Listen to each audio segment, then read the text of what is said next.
आदाब दोस्तों, जय हिंद, जय गांधी देश। दोस्तों दिल्ली में मुस्लिम क़यादत पर आज बात करेंगे।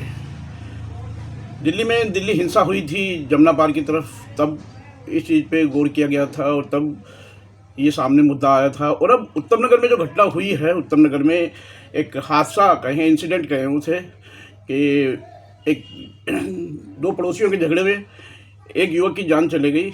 जिसकी जान गई वो हिंदू था और जिसके ज़रिए ये घटना हुई वो एक मुसलमान परिवार था, मुसलमान था।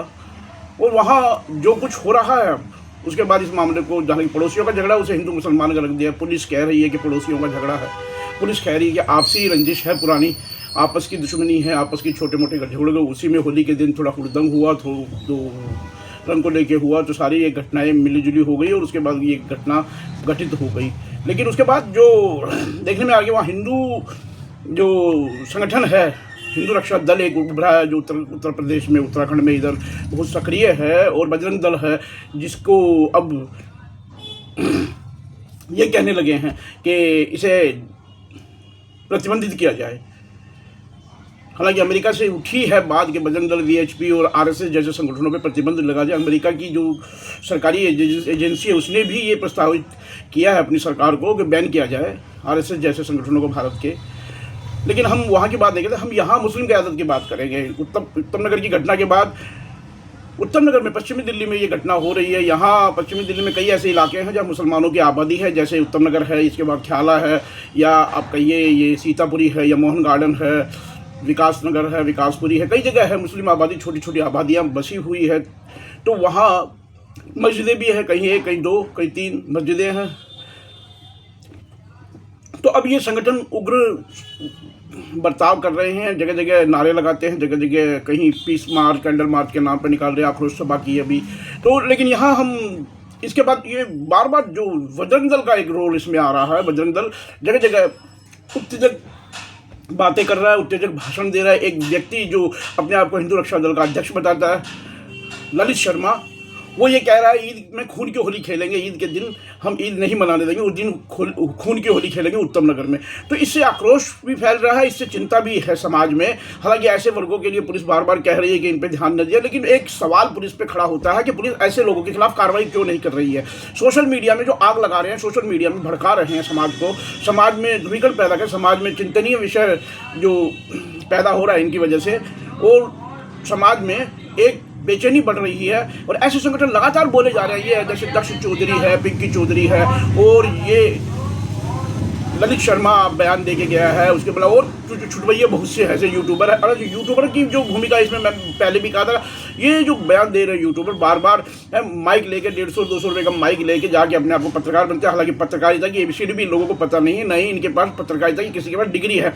हर 20-22 साल का लड़का माइक लेके, या युवक या युवती माइक लेके आते हैं, और ये सब एक प्लांटेड तरीके से है, जो सोशल मीडिया पे यूट्यूब की आईडी बना लेते हैं और ये चलते हैं। और इनको कहीं ना कहीं से जो फंडिंग हो रही है, इसकी भी जांच होनी चाहिए। ऐसे लोगों को फंडिंग कहाँ से होती है, आग लगाने के लिए फंडिंग कहाँ से होती है। और ये जैसी बातें करते हैं, जैसे सवाल पूछते हैं, जैसे बार बार ये कह रहे हैं कि आरोपियों का एनकाउंटर होना चाहिए ना, आरोपियों का एनकाउंटर होना चाहिए, सबके घरों को बुलडोज कर दिया जाए। न्यायपालिका किस चीज़ के लिए है? ये जो अपने आप को पत्रकार कहने वाले हैं, ये न्यायपालिका किस चीज़ के लिए, इनसे पूछना चाहिए ना, नहीं पूछेंगे कोई भी। और ये कहते हैं एनकाउंटर, अरे पुलिस कस्टडी में है, उनका एनकाउंटर कैसे कर दोगे आप? कौन करेगा? ये देश कानून से चलता है, जंगल राज थोड़ी है यहाँ। ठीक है, घटना हुई है, निंदनीय है, दुर्भाग्यपूर्ण है घटना। ये इधर भी हो सकती थी, उधर भी हो सकती थी। पीड़ित इधर का है तो कल को उधर का भी हो सकता था। जिसको जो ये हादसा है, कुदरत का खेल है कि पीड़ित किधर का हुआ, और आरोपी सब जेल में हैं।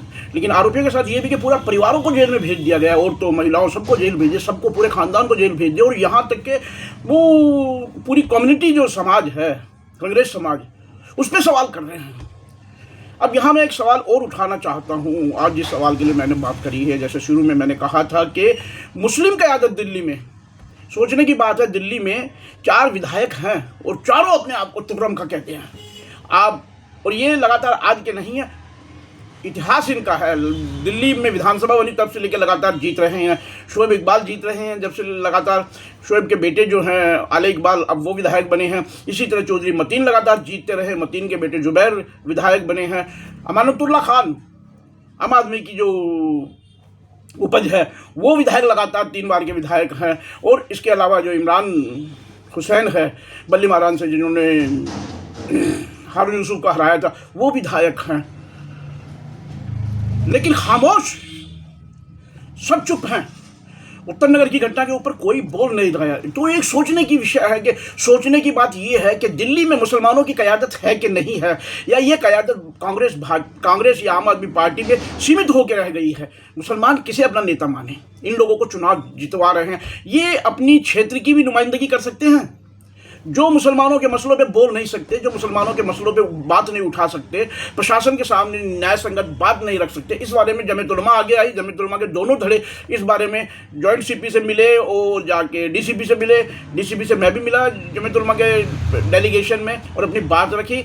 लेकिन ये राजनीतिक तथाकथित राजनीतिक दलों के कार्यकर्ता, नेता जो विधायक बन के बैठे हैं, उनसे मेरा सवाल है।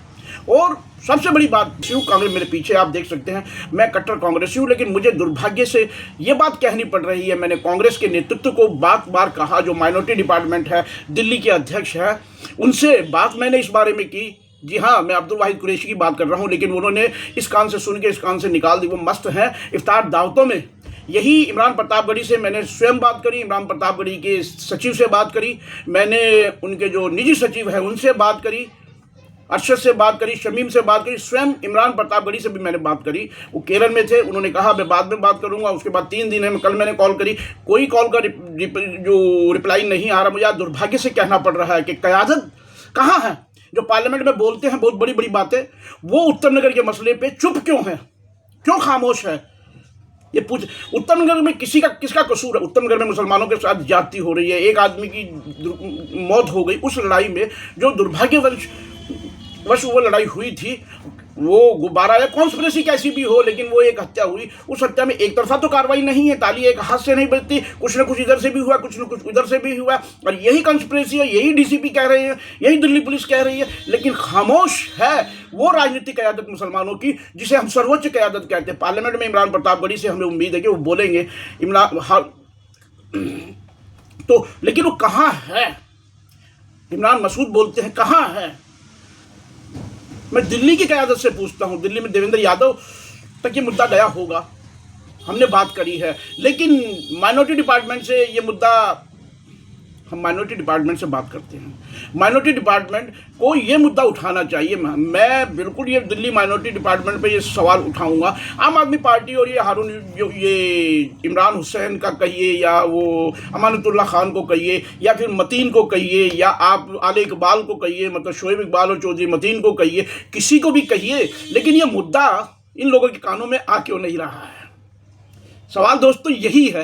आज मुसलमानों को सोचना पड़ेगा दिल्ली में, और ख़ासतौर से पश्चिमी दिल्ली के मुसलमानों को सोचना पड़ेगा कि बेयारो मददगार नहीं। तो मैं एक आह्वान करता हूँ, पश्चिमी दिल्ली में इंशाअल्लाह जल्द ही पश्चिमी दिल्ली के मुसलमानों का एक संगठन हम बनाएंगे, जो उनकी सामाजिक और जो आम रोज़मर्रा की समस्याएँ हैं उन पर गौर व फिक्र करेगा और उनको प्रशासन के सामने लाया जाएगा। तो पश्चिमी दिल्ली के मुसलमानों का हम स्वयं अब आगे आके संगठन बनाएंगे इस बारे में इंशाअल्लाह। पश्चिमी दिल्ली के मुसलमान और राजनीतिक दल इस चीज़ को सोचने में विवश हो जाएंगे, क्योंकि जो उपेक्षा राजनीतिक दलों से इस मुद्दे पर मुसलमान देख रहे हैं, क्योंकि मुसलमानों की कोई सुनने वाला नहीं है। उत्तर नगर में एक घटना हुई तो उसके बाद उसका घर तोड़ दिया गया, उसके बाद सबका घर तोड़ दिया। उसके साथ और घटना ये हुई कि बी ब्लॉक, जिसका कोई लेना देना नहीं है उस मामले से, वहाँ कम से कम 100 के करीब दुकानें, 80 से 100 के करीब मुसलमानों की दुकानें हैं, जो मीट की दुकानें हैं, होटल्स है, मच्छी मार्केट है, सब है। बीच बीच में हिंदुओं की भी दुकानें भी है, गैर मुसलमानों की भी दुकानें हैं, लेकिन उन सबको तोड़ दिया गया। मुसलमानों की 90% दुकानों को तोड़ दिया।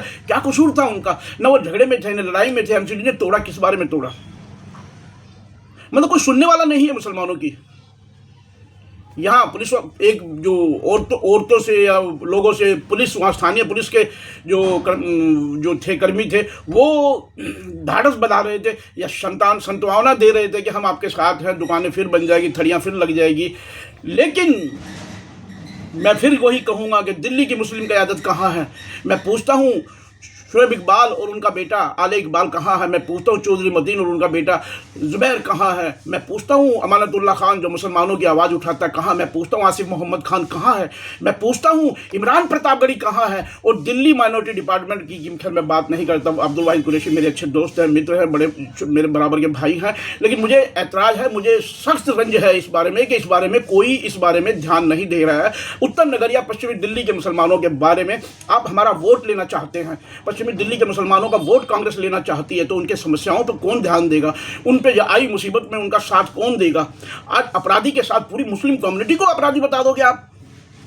हो यही रहा है, ईद के दिन खून की होली खेलेंगे, कोई बोल नहीं रहा है। न देवेंद्र यादव बोलता है, न अरविंद केजरीवाल बोलता है, न संजय सिंह बोलता है, न गोपाल राय बोलता है, कोई नहीं बोलता, न सौरभ भारद्वाज तो जो खटीक समाज के जो पीड़ित थे, जो जिस युवक का निधन हुआ उसके घर जाके आए थे, मुसलमानों की समस्याओं पे कोई गौर करने वाला नहीं है। अफसोस यही है, और ये अफसोस आज दुखी मन से मैं जाहिर कर रहा हूँ, बिल्कुल जाहिर कर रहा हूँ। और इसलिए जाहिर कर रहा हूँ कि दिल्ली कांग्रेस या ऑल इंडिया कांग्रेस या राहुल गांधी तक ये बात पहुँचे, अरविंद केजरीवाल तक ये बात पहुँचे, असदुद्दीन ओवैसी तक ये बात पहुँचे। इवन मैं ये कहता हूँ, मैंने 2 बार असदुद्दीन ओवैसी की दिल्ली शाखा से भी बात करने की कोशिश करी, उन्होंने भी कुछ नहीं किया। हाँ, ये रील बना के, जैसे शोएब जामई हैं वो रील बना के जारी करते हैं, इमरान प्रतापगढ़ी भी रील बना के एक फुटेज जारी कर देते हैं, ये इन लोगों को है। लेकिन दिल्ली के 4 विधायकों से तो ये भी नहीं हुआ, एक वीडियो भी इस संबंध में जारी कर देते वो।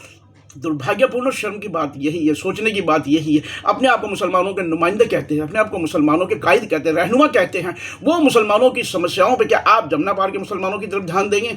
आप जामा मस्जिद की तरफ मुसलमानों की ध्यान देंगे जहाँ के आप विधायक हैं? तो फिर आप अपने क्षेत्र के विधायक हैं, मुसलमानों के नुमाइंदे कतई नहीं हैं।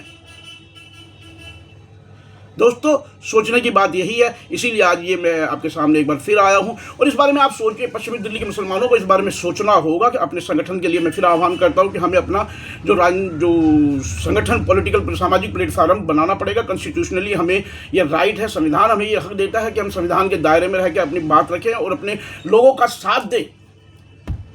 जय हिंद, जय गांधी।